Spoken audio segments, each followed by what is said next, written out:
at the Energy Policy Research Foundation. Thanks very much for joining us. And Tania Rabasa, who's with CFE Energía and is an expert in Mexican energy issues as well. So thank you all for joining. I'm just sort of going to, by way of introduction, I'm going to follow a couple thoughts that this last, as I said, very provocative panel spurred in me. I mean, a lot of people, when we talk about AMLO, we talk about, is he there's a pragmatic side to his governing style. There's what some might call a populist side or a nationalist side to his governing style and his sort of political project, which brings up this question of there's a political imperative to do certain things, but there's also that's often at tension with, or there's another side of it, which is an economic imperative, or sort of the bounds that the economics of a situation impose upon a government.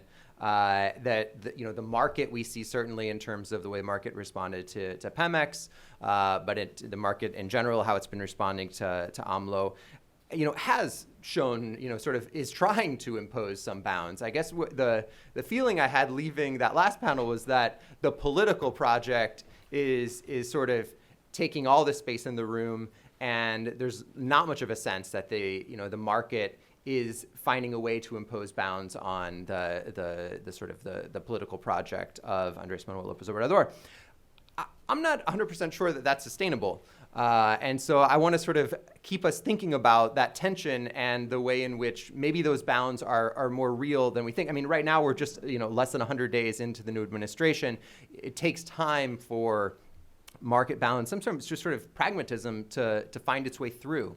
I'm also thinking of the fact that in transitions to new government, especially government on politically sensitive issues, and certainly energy fits that bill in the case of Mexico, on politically sensitive issues, it oftentimes takes governments some time to find a way to repackage what's needed into a political rhetoric that fits theirs and a way to move that forward. So I'm wondering if maybe this is a little too early to be quite so pessimistic. Maybe I'm wrong, and I'd love to hear from our panelists on some of these things as we move forward with the conversation. But I was also, as we were thinking, I mean, the statement was made by Noel that Mexico can sort of afford a Pemex failure. And, pointing out that we're at about 2% of GDP, I think it is, in terms of the budget contribution of oil revenue to Mexico to run its government. I mean, 2% is not maybe that's not, total disaster scenario. But in terms of having a political project that the new president hopes to achieve, 2% means a lot, right? Because 2% means you can't do a lot on the social side, a lot on the other projects that he's promised for his presidency. So I don't think that that's sort of minimal, and I do think that it will be very important how energy and finance balances with the goals and social aspirations of this presidency. And so I think that'll be an interesting place to look as we move forward. We'll start with, in terms of the presentations, Christelle, if somebody can put up the presentation. Thanks so much, Andrea, I appreciate that. And do you have the clicker already? Yeah, I do. Okay, great. And just so people can see, maybe Emily and Tania, we can create a little bit of a space here in the middle while we're doing the presentations. No, maybe it's easier. If you actually, maybe if you can go that way just a little bit. Yeah, that way the middle will be a little bit more open. Thank you so much. The floor is yours. Thank you. Well, first of all, thank you so much for the invitation. For me, it's a pleasure, and mainly to be in this panel, surrounded by impressive girls of this industry. So not just young, but also girls, which is good. So first of all, I have a couple of slides about Repsol, but I need to be clear that apart from these slides of Repsol, most of the ideas that I will be sharing with you are my own ideas, and maybe it's not Repsol itself. And why I want to make this clarification, because in the past 4 or 5 years, I have been able to work with different companies. I used to work in a Mixed City Association that later on we'll be speaking to, and also as a consultant of these upstream companies. So I know most of them. They are different in their strategies, their sizes, their nationalities. So my own experience is based on those contrasts between them and what I've learned from doing this lobbying between Mexico government and the private sector. So this is as Repsol. So Repsol is an integrated energy company that we work with effort, talent, and enthusiasm to give solutions for society and also for the planet. This is the disclaimer, as usual. The company history that we have been evolving for the last 90 years, and right now we have investment along the hydrocarbons chain. That the company shares this vision with the international standards, sustainability, transparency, where Repsol has operations. As you can see in Mexico, we have both upstream and downstream. Our exploration strategy, where the Gulf of Mexico, it's very important in our portfolio. It means a lot, these new investments.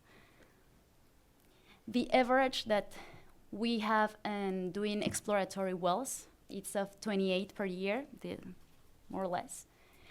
And why this is important?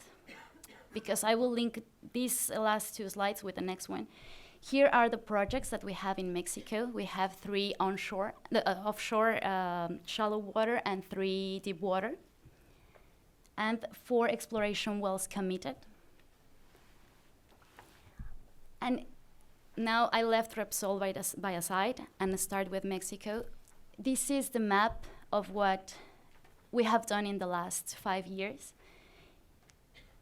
If you see here are all the offshore projects that we have, but what is mainly important are these numbers. Because in the next 4 years, you will see this amount of exploration wells to be drilled. And this is what will give a lot of information to Mexico about what is in the underground. And the amount of investment that will take place, it's impressive. So, for example, just in Perdido, 14 wells in deep water. In Cordilleras Mexicanas, okay, it's just 3 deep water and 1 shallow.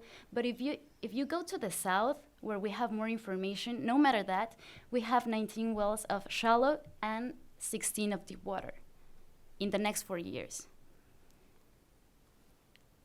And for example, here, Repsol, our contracts are in round 2.1, 2.4, and 3.1. In this case, the 2.1, we just have our exploration plan approved by the end of last year, which was around September. In these two, round 2.4 and 3.1, we are in the process of have that plan approved. And probably that will take place by July. So, if you take these numbers, this means that we are like right here in the exploration plans approved. So almost 60% of the contracts that the last administration gave are not yet approved. So the 4 years of exploration haven't started yet. So this is just a beginning of something else. These are the awarded blocks that we have. Repsol is right here. And it's a main difference because, for example, Pemex have these 15 contracts, but he is not the operator in all of them. As Repsol, we are. So we made the bet to invest in Mexico, and we are not the only ones. Another 19 companies made it, national and international. Here it's just the offshore, and these are the amounts that of wells that are committed. So just as an introduction of what we are expecting of this reform, and I will leave the discussion for later on. These were just numbers. Perfect. Thank you so much, Cristel. And next up, Emily. And we'll just get your presentation up in 1 second. Okay.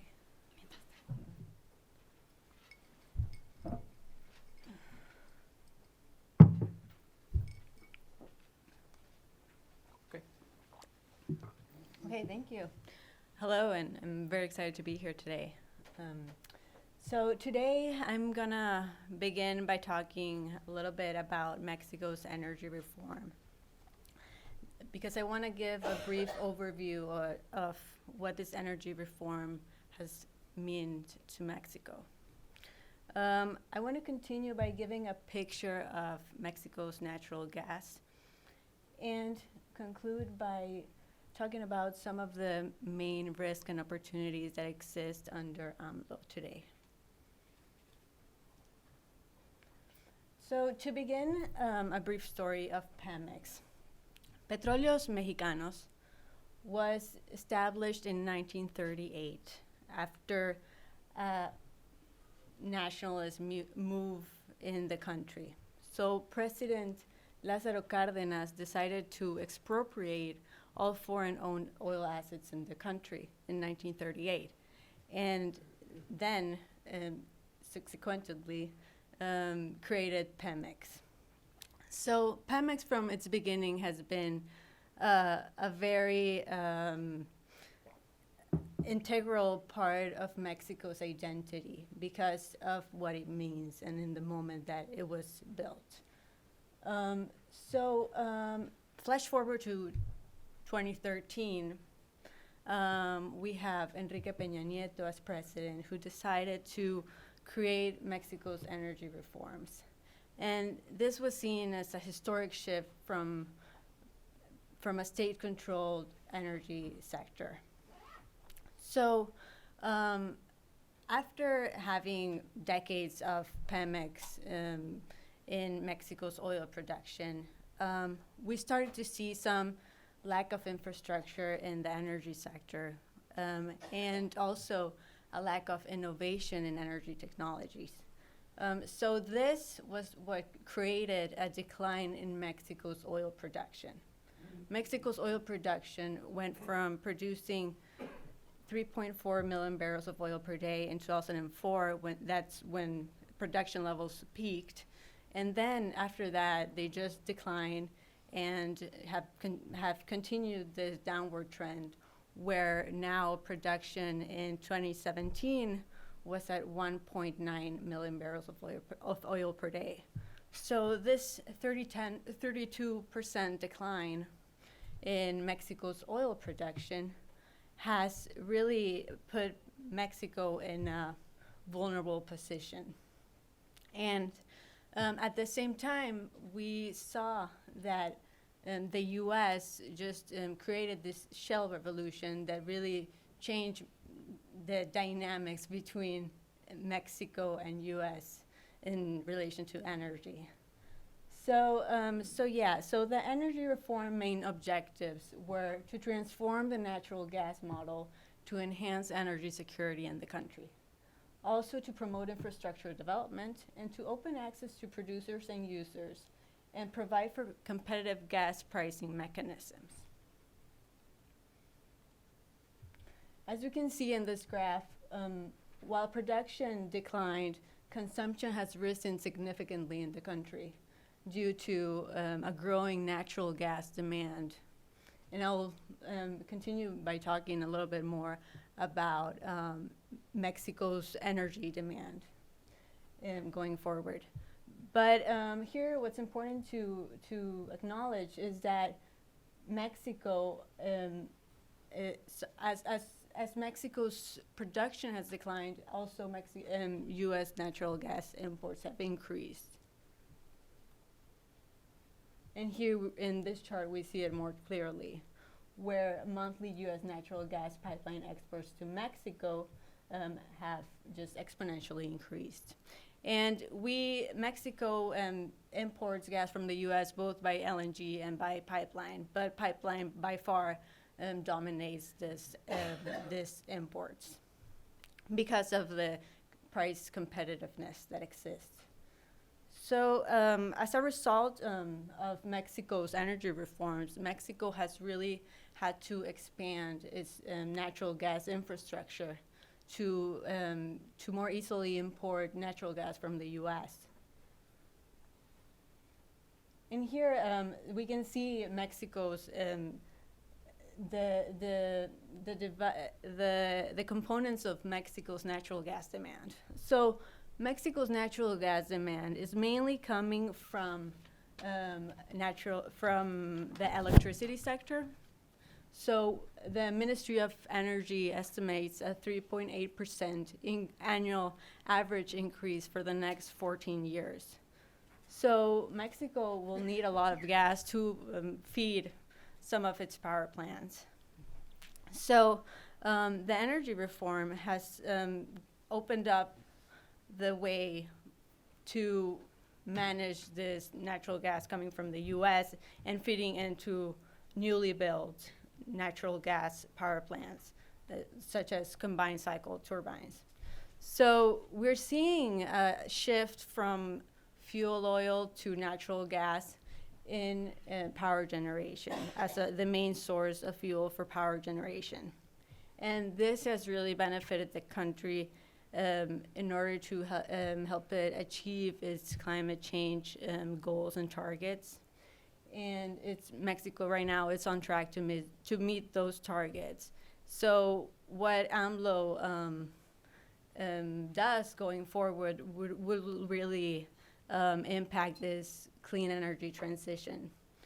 AMLO has already said that he wants to, or that he already says that he wants to further the retirement of some aging power generating plants, which would be going back to having fuel oil as a main source of fuel for power generation in the country. And this could mean an increase in emissions. So here we can see a map of Mexico's natural gas pipeline build out. And so I think it's very important to note that Mexico's pipeline capacity has just dramatically increased over the last years. It has 12 additional pipelines than it did before the energy reform, and it has a total capacity of 9.7 billion cubic feet per day of additional capacity since the energy reform. So this has really helped the country receive large imports of natural gas. And it's helping Mexico's energy security as it's less vulnerable to supply disruptions and to supply shortages. So Mexico, because the pipeline, there was a lack of investment going to pipelines for a long period of time, this increase has just come online over the last years. So we're still seeing some infrastructure bottlenecks.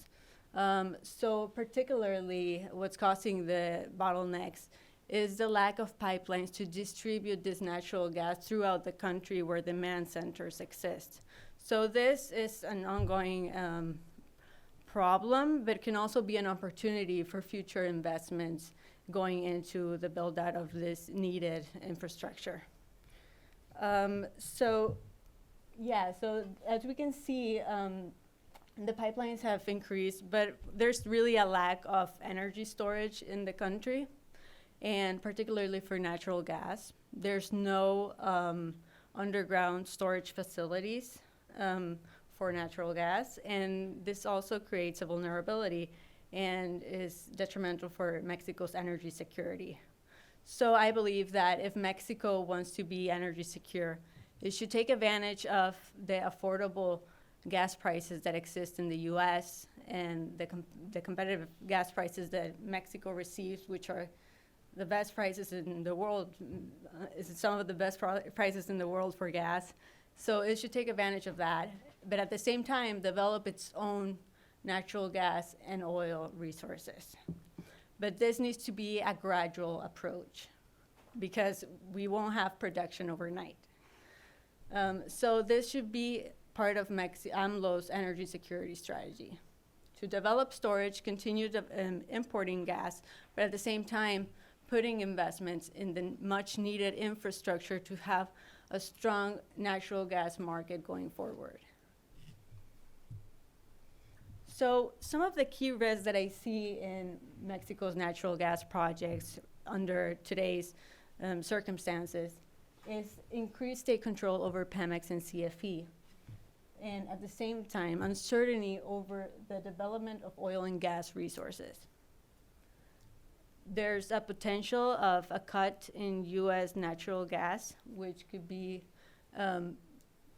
very detrimental for the Mexican economy, because it would ignore the significant regional trade that exists and the benefits that exist from having an integrated value chain with the U.S.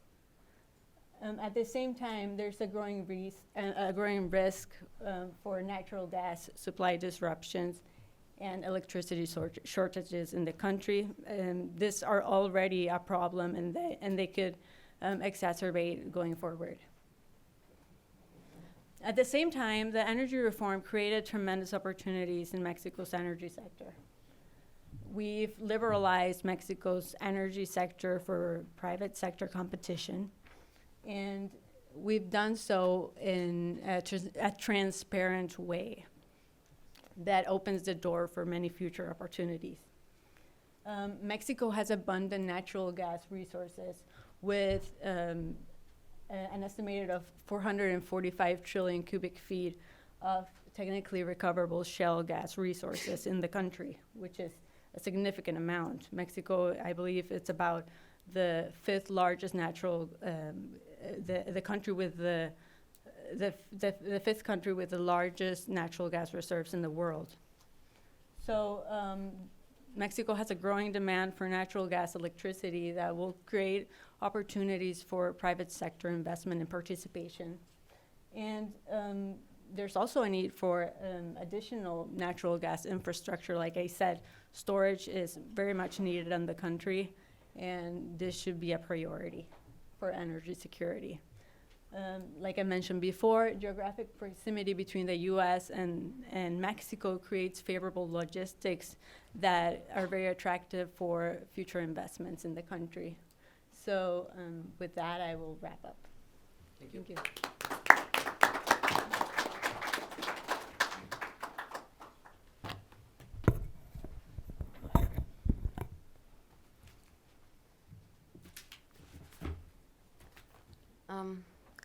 Well, I had put up some slides, but given the debate that started in the last panel, I think I will not use them and probably dedicate some more time to continue that very rich debate.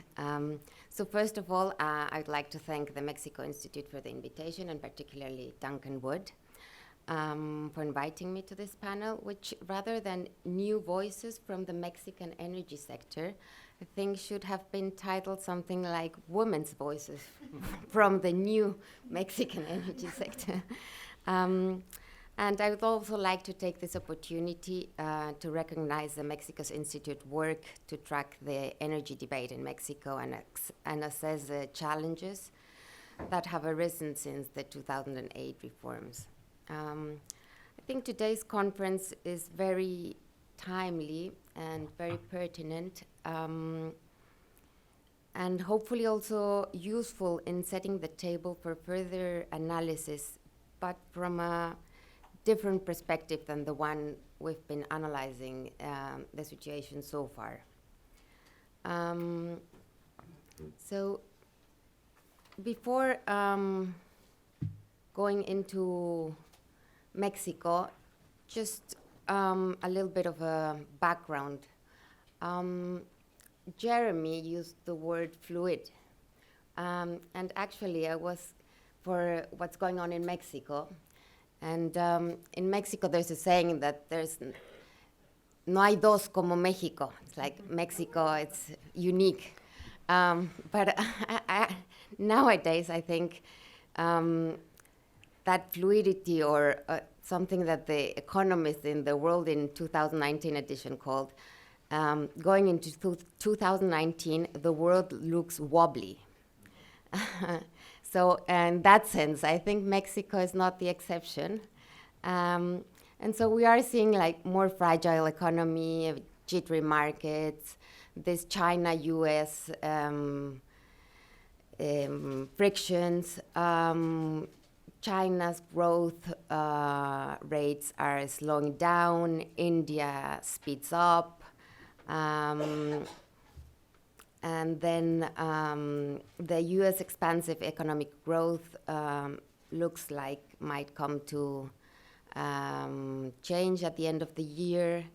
And then on the energy landscape, well, we're looking at very volatile oil prices, mainly due to geopolitical eruptions. What's going on in Venezuela, in Russia. Then there might come up some disruptions in Nigeria, in Libya, and Iraq. The natural gas is on the rise, often at a coal's expense, and then the growing LNG demand. According to a Moody's report, the super majors will raise capital spending by 5%. And I think that's an important point because they are not looking at boundaries. So it'll be important for the countries to be competitive so that investment is destined to the countries that offer the best conditions, not only geological, but also in terms of the law and the economic stability. So with that in mind, let's get to the Mexico's energy sector. And I think the debate has been centered too much on the reform and whether the reform was a good idea or it was not a good idea, whether the reform was needed or it was not needed, what were the good aspects of the reform and what were the not so very good aspects. And I think we've obviated how the Mexican energy sector looks like nowadays and what were the past trends. And as the panel before us mentioned, well, we have a decrease in oil and gas reserves. We have a decrease in production of oil, of natural gas, as Emily just showed, and also of petroleum products. We're importing around 70% of gasoline, diesel. There hasn't been enough investment in infrastructure. There's very little storage for liquid fuels. So inventories in some regions of the country are just 3 days, as we just saw with the crisis a few weeks ago. Not enough transport, distribution capacity, refining. In electricity, also Lisa mentioned, we don't have a redundant and robust electric grid. And in contrast with these trends, we have demand that has continuously increased despite poor economic growth. So the demand for gasoline, for diesel, for natural gas has increased continuously, and also for electricity.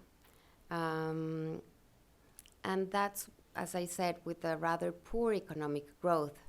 The new administration has said that they want the Mexican economy to grow at around 4%. So if that's something we have in mind, then the demand for all this energy will increase even further. So where are we standing right now? We have very high imports of natural gas and of petroleum products to meet the ever-rising local demand. We have insufficient infrastructure, and that has prevented access to some of the lowest prices for some products, like natural gas, as Emily just mentioned. And then we also have Pemex and CFE under heavy financial stress. Just as an example, Pemex financial debt is at its highest, around $20 billion.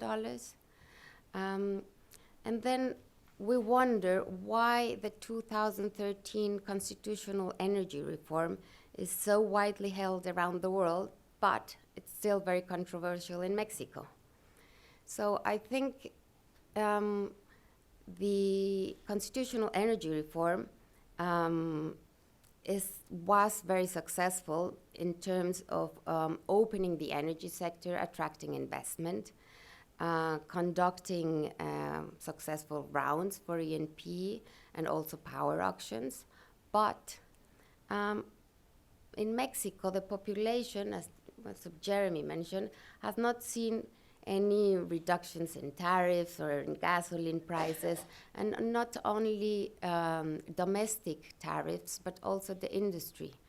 Industrials have not seen also more security of natural gas availability. 6 years ago, we had this critical alerts. What they mean is that there's not sufficient gas on the pipelines, so Pemex asks the industry to reduce its consumption.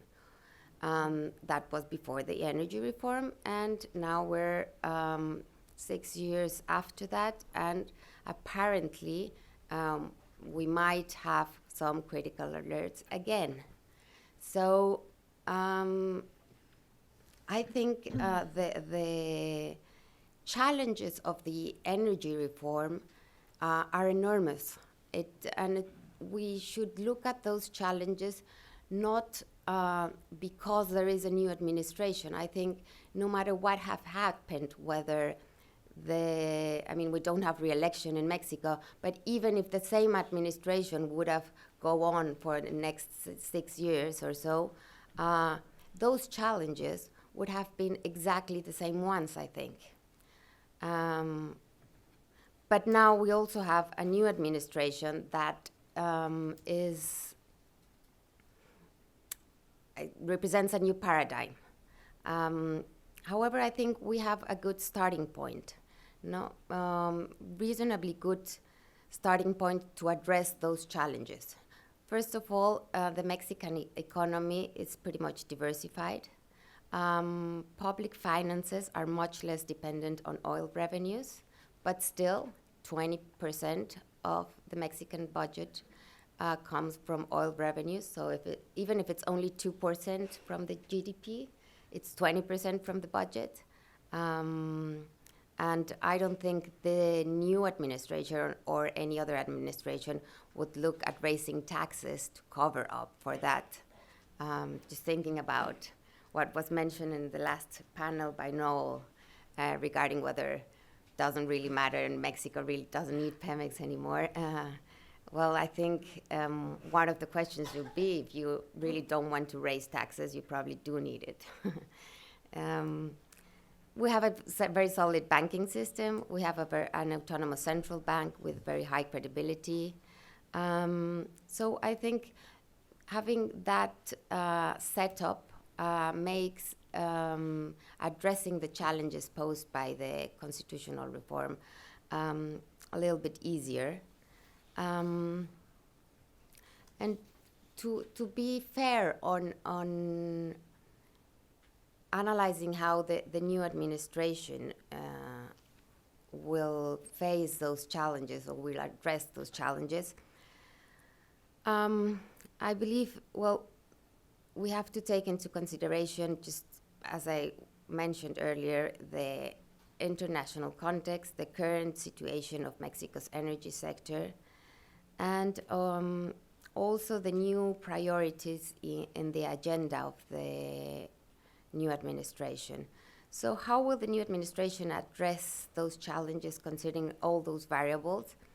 I think that's an open question, but for sure, definitely more investment will be needed, and public, but also private. And just some examples.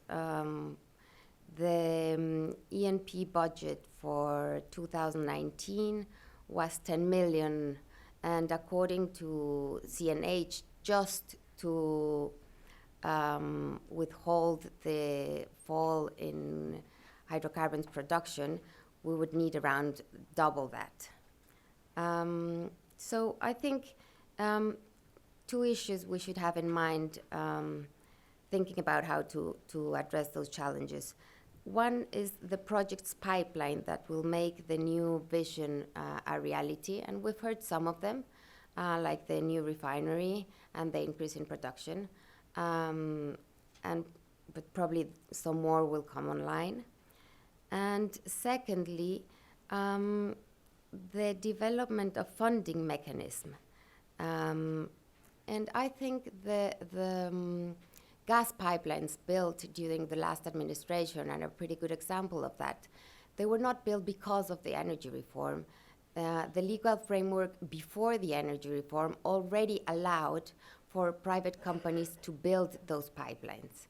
So I think one of the focus of this new administration will be and should be probably to come up with innovative and why not also disruptive funding mechanism that will allow an increase in investment, not only public, but also private.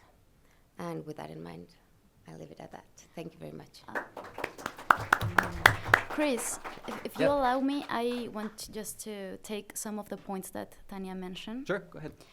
For example, she was mentioning the debate of the reform, as Duncan also said it. But one of the misconceptions that we have about the energy reform is that we associate it with the last administration. So it's equal, energy reform, it's equal to Peña Nieto. But people don't know that this took over 20 years. Over 20 years, this dialogue between Mexico and other countries between the private sector and the government.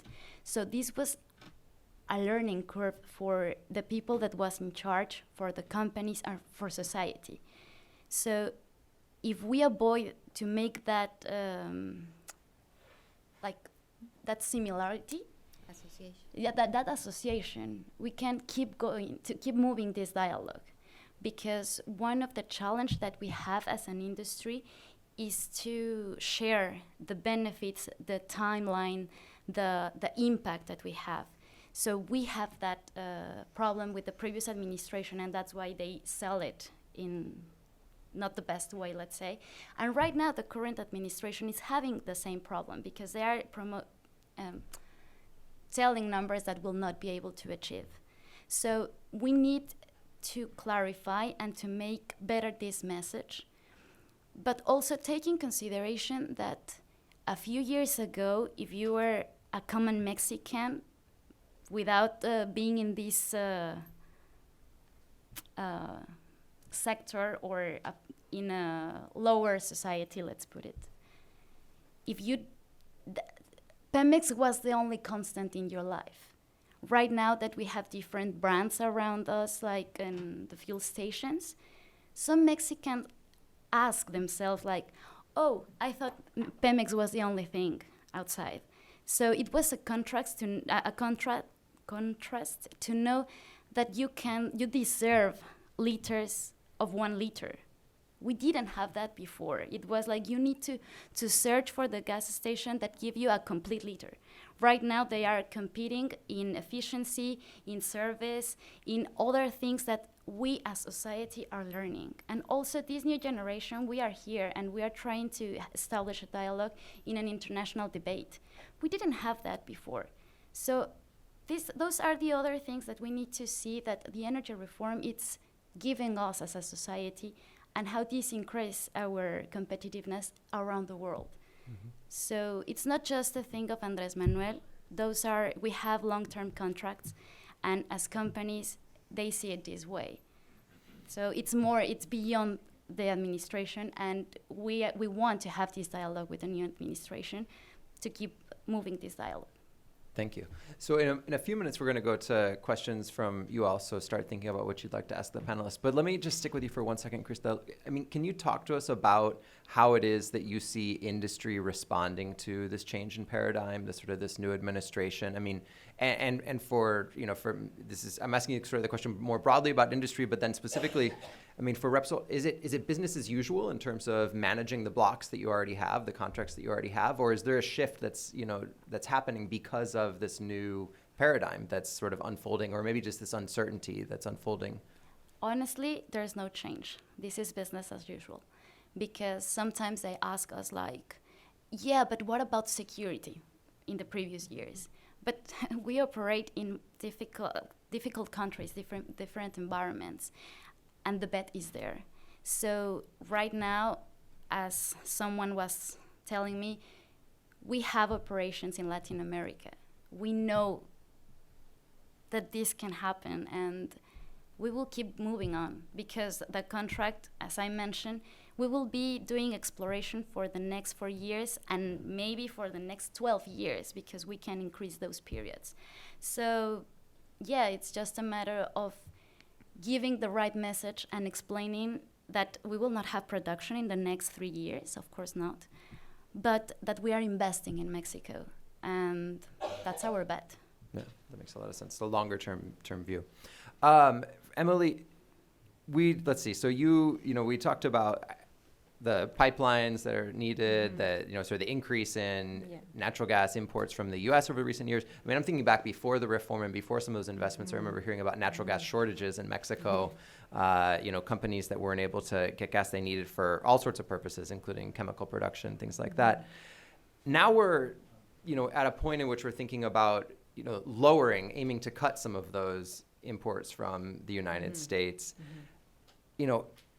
I'm thinking about that in terms of energy sovereignty and that goal, thinking of that alongside this sort of question mark about fracking and taking advantage of the domestic resources, the attitude towards solar and some of the other, sort of renewables that we talked about. I guess the question is basically, given this sort of new context, how does Mexico, what are the options for Mexico to meet current and growing demand? I mean, is it possible to actually cut back on natural gas imports from the United States, or would that, are there alternatives? What would those alternatives look like? How do you see these types of things actually being able to play out, given both sort of the economic reality and the goals of the new administration? Okay, yeah. Well, right now, the proposed alternative to U.S. natural gas imports from the current administration have been to increase reliance on fuel oil and diesel for power generation. These sources are much more expensive and carbon-intensive sources of energy than natural gas. So if this is the alternative to U.S. natural gas imports, then it's a matter of what the president sees as a priority in his policies around energy security. Because if his priority is to have energy self-sufficiency, we can see an increase of fuel oil in the power plants. But this would undermine other priorities like the environmental priority and like the energy trade dynamics that exist between the U.S. and Mexico, which are really helpful for all different types of productive sectors in the country's economy. So if the government chooses this self-sufficiency strategy based on an increased reliance on fuel oil and domestic fuels, we will see increased prices of natural gas, of electricity, and this will hurt Mexico's economy. Mexico right now is manufacturing sector is more competitive due to the fact that it has access to cheap sources of power generation. So this is definitely something that the government should take into account when he thinks about an alternative to natural gas for energy security. And what about fracking? I mean, if you had to sort of, do you think that this goal of not using fracking, based on environmental concerns, do you think that that's something that can hold in this administration? Or do you think that we'll likely see the resource nationalism, the sovereignty side of things push? I mean, the news has been really interesting over the last couple of days on this issue. It does seem that there's this tension is being felt by the administration between their stated goals of energy sovereignty and their stated goals of not going down the road of fracking because of environmental concerns. How do you sort of see that playing out? Yeah, and going back to the energy security strategy of Mexico, I feel like a lot of these issues haven't really been factored into the strategy. I feel like there's a government priority for energy self-sufficiency, but we don't see any advancements on the bidding rounds for natural gas development. So I feel like the government really needs to think through on what it's proposing. And I think that, if the government is serious about energy self-sufficiency, it should seek alternatives to actually boost production of natural gas. Right now, it makes little economic sense in the country to begin with to boost natural gas production, given that we don't have the infrastructure and we get cheap prices from the U.S. of natural gas. It depends on the strategy that the government is going to take, and I believe that the government should take a gradual approach to the development of its fracking and industry and natural gas resources. So it should take advantage of the fact that we have a supply of natural gas from the U.S. at the same time that it pushes efforts to increase and to build out the energy infrastructure needed for when the time is right for natural gas development in the country. So I think that's an approach that the government should seek. Thanks. Perfect. Tania, I think you also worked for Pemex in the past, actually, as for one of the independent advisors for Pemex, right. I guess I should say, right? So I thought I'd ask you about your thoughts on the rescue package, sort of clearly the future of Pemex, for whatever reason we want to put out there, is a priority of this administration. What does the government actually need to do? I mean, were you impressed with the rescue package? Does that help put Pemex on a better financial footing? And if not, what really needs to take place in Pemex to move it in that direction? Yeah, I think actually, if we look at Pemex right now, surprisingly, we could say it's better off than a few years ago, or at least than, comparing it with the last administration. And I think the package announced recently does help, but as was mentioned in the panel beforehand, it's like a Band-Aid if you are having a heart attack.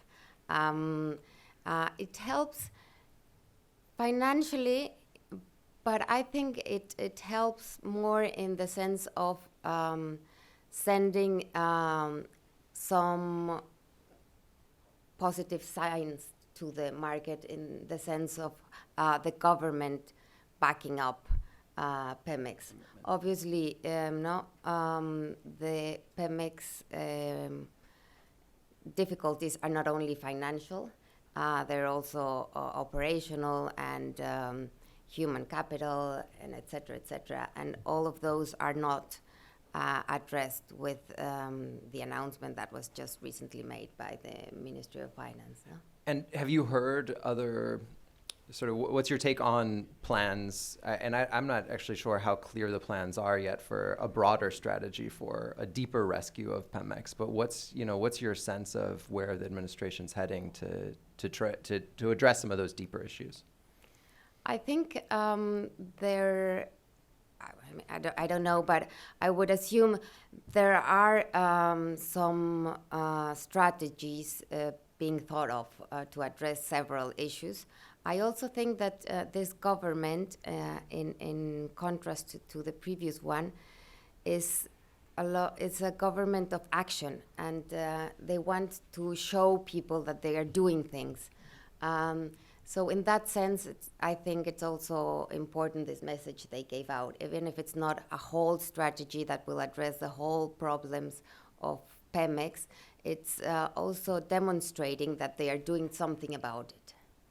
Thank you. We can open up to the audience for some questions, if we have some. I have a few as well. I have one right here in the front. You can get a microphone. We're gonna get you a microphone. Just 1 second, if you can introduce yourself and then ask a question. Thank Hector you. Moreira, I'm a commissioner in CNH. I heard all the comments, but I didn't hear anything about taxation. Okay, you say the production has been coming down, the reserves have been coming down, but you didn't mention that it was because of taxation. Pemex was taxed 100% of profits. So how do you manage a company when you have to pay all your profits as taxes? So what did Pemex have to do? They had to go and borrow money. So if you borrow money, then you're going to have to pay the interest on the debt. So that's really the story of Pemex, is not having enough money to invest because you have to pay 70% of your income in taxes. So unless we can change that, and I think this administration has started coming down with the taxes, unless we can bring the taxes down, there's no way the Pemex can function. Simply there is not enough capital to go about. So Pemex needs to say that. Also, this desire to tax extends to the results. This says, you hear that after 2 years of reform, the price of gasoline is higher. Yes, but the tax on gasoline went from 20 cents to 8 pesos. So if you tax the gasoline at 40%, well, surely the price of gasoline is not going to come down. But it's not a question of the energy sector, it's a question of the taxation system.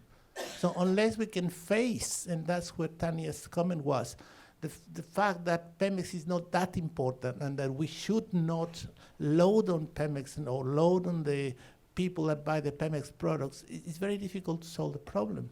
I mean, the real price of gasoline in Mexico is something like 11 pesos, and it's been sold for 20. Why? Taxes. It had nothing to do with the reform. I can see people is complaining, but they don't really see the problem. The problem is the tax system. So we have to face the tax system in the new energy reform.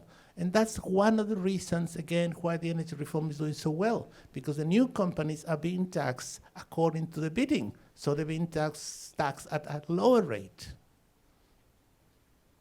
I don't know if there's a question, but does anybody want to react to that? Sure. I mean, I think the fiscal regime for Pemex is definitely something to discuss. However, and I think it was shown in one of the graphs from the earlier presentation, in the last years, even before taxes, Pemex was already losing money. So as we mentioned earlier, I think one of the problems is capital, yes, and financial situation, but it's not the only one. And I think there are also other variables that have to be taken into account, and if we only address the fiscal regime without addressing the other variables, then we won't get that far either. That would be my comment. Do you have other questions? I'm going to go. Oh, go, Duncan. I mean, I'd like to continue the conversation about what the panel sees as being a sort of a healthy energy sector in Mexico, because Tanya made a really good point. It's like we talked about the reform, but what does the energy sector actually look like? And today it looks quite different than it did 6 years ago, and very different to how it did 20 years ago. But we've had a conversation about Pemex. I think that most people in this room would agree that we want to see a healthy Pemex. We want to see a successful Pemex. I mean, from day one of the reform process, I always made the argument that if Pemex wasn't healthy at the end of the reform, then the reform hadn't succeeded fully. Mm-hmm. And I think that's the single biggest problem I would see with the energy reform, is that Pemex was neglected, Pemex was abused, Pemex was milked to death over the years. But Pemex is actually, it's still a good company. Let's face it, it has great assets. It has Noel made the point about human capital in Pemex. But I would say that there's a huge amount of experience in there, and they do some things extremely well. I think the part of the conversation that we need to have at this point of time is that how do you take what's good about Pemex and strengthen that? How do we cut away what's not so good about Pemex? And how do you actually bring it into the 21st century as a national oil company? That's really why I think we haven't had that public conversation in Mexico yet. And part of it could be, some people are out there saying we need an IPO for Pemex. Let's face it, that's probably not going to fly at this point in time. But maybe there needs to be a fundamental reform of the oil company to make it competitive, to make it more efficient than it is today. So I'd love to hear the panel's views, whether it's on the relationship with the private sector, the natural gas production, or from Tanya, if you wanted to talk about it sort of internally, or what are the parts of Pemex that really make sense to save? Yeah. Thanks, Duncan. Go ahead. Yeah, okay. Well, on that, I would like to say that Mexico's energy reform did a very good job in my view, of setting up an asymmetric regulation for Pemex, particularly focusing in the the natural gas sector. So Pemex, under the energy reform, was required to give up 70% of its gas supply portfolio. So this opened up opportunities for other gas marketers in the country, and to incentivize their participation in the build out of natural gas infrastructure and of gas pricing mechanisms, which is good to actually reflect what those prices are in the country based on the geography and the transportation that it takes to transport that natural gas to different parts of the country. So having that incentive for the private sector to create a price market mechanism was a very positive thing for thanks to the energy reform. So as of today, Pemex has already released 32% of that capacity, according to the CRE, the Comisión Reguladora de Energía. So it's advancing on that direction, and I think that this creates an opportunity for Pemex to strengthen the other areas of its business, and to open up those areas that were more on the weak side to private sector improvement and participation. Okay, well, in the upstream side, I want to mention 4 points in particular. First, that the check and balances that our regulators bring to this new environment, it's something very, very important, because in the past we didn't have that. So Pemex is also learning from what they allow us and the rules and how to do the things, the standards. Second is the fact that also the CNH, for example, show us how transparent can a bid round be. So that is something that we don't see in any other part of the economy. So Pemex also is understanding the importance of that transparency. Third, us as this new generation that in a few years we will be taking important decisions, we are learning from other companies that are not the state company, because that's a reality. Pemex was treated is a state-owned company. But now we as this new generation that it's learning from these international oil companies will be able also to influence Pemex from a perspective of a company, a real company that needs to be efficient.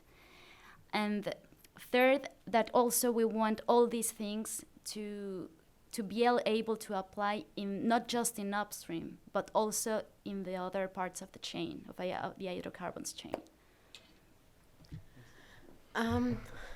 I think there's definitely that discussion is missing, and I don't know exactly why, because the new president, Andrés Manuel López Obrador, has actually said that he wants to strengthen Pemex and CFE. And look, I think that's pretty good news. If you look at other countries and other energy reforms in other oil countries, you have Colombia and even Norway, and you name it, and they all have very strong NOCs. And I definitely believe that part of a successful reform should be coming up with competitive national oil companies, or in this case also a utility in the case of CFE. So I think really strengthening both of those companies is something that would benefit the sector as a whole. Yeah, on that point, I mean, I agree that it's important to strengthen CFE and Pemex, but it very much depends on what you define as strengthening both companies. And right now, it seems that an increased state, that strengthening for AMLO means an increased control by the state in this, in both of these companies, and this could be a very big disincentivizer for the private sector. And I think that there should be a very careful consideration of that. Sure. I totally agree. You have to define what strengthen means. But I would also think that if you look at what happened to both companies objectively in the last few years, you could say they are not better off. That's one thing. And the other thing is that I'm not too sure what it would mean to have even more state control over those companies, because they are state-owned. I mean, they never went, there was never an IPO. They were, we had some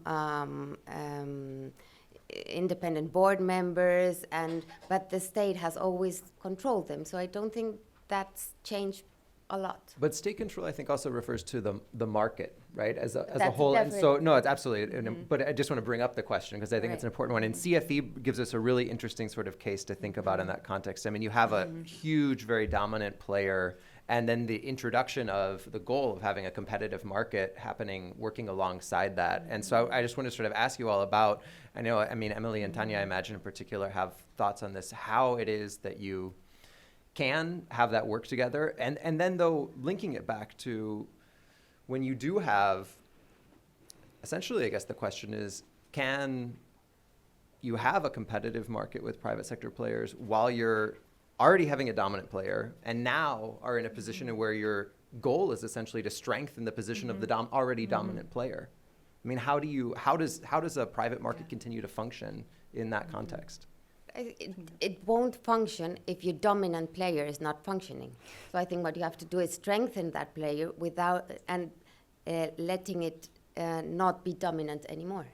But that doesn't mean not strengthening it. So strengthening the company while also strengthening the ability of market, the private sector right, to right. participate alongside it. So then you have one more player within a market, and not the dominant one, but a very important one, and that one is a very healthy player. I think what's dangerous is for the state control to reach all aspects of the energy value chain in Mexico. I think this is a big risk for private sector participation to create and to invest in the country when you have uncertainty of whether Pemex might control, again, the pipelines that it had already released. To give you an example on how it can control the entire energy value chain. And going back to a vertical integration in the energy sector in Mexico is extremely dangerous in my view. Yeah. And just to add a little bit, I think a good example of the importance of having strong state companies are exactly the development of the natural gas pipelines. They were developed by private companies, they are owned by private companies, but they wouldn't have been developed if CFE did not act as the anchor shipper. So I think that's a very good example of how private and state companies can work together to achieve a goal that benefits everyone.